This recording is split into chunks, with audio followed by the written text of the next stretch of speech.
தம்பி, நிவாரண பொருள் வாங்கியாச்சு போல.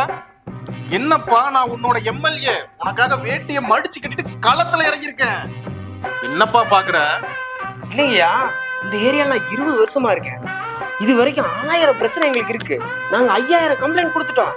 அப்போலாம் ஒருத்தருமே வந்து பார்க்கல. இப்போ என்னடானா ஆளுங்கட்சி, எதிர்கட்சி, 3வது கட்சி, 4வது கட்சின்னு எல்லாம் வந்து பாக்குறாங்க. அதான் ஏன்னு உண்மை புரியல. பிரச்சனை பெருசா இருக்கும் போது நாங்களே களத்துல இறங்கிடுவோம். தெரிஞ்சு போச்சு. பிரச்சனை பெருசானாதான் மீடியா கூட நம்மள பாப்பாங்க. அதனால அந்த டைம் வந்து நீங்க பார்த்து ஃபேமஸ் ஆகலான்ட்டு வந்துட்டீங்க. எப்படி?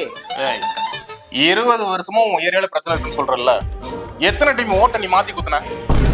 சரி, அதை விடு. என்னைக்கு நீ பணத்தை வாங்காம ஓட்ட போட்ட? நீ பணத்தை வாங்கின, ஓட்ட போட்ட, அதோட முடிஞ்சு போச்சு. நான் ஏன் களத்துக்கு வரணும்?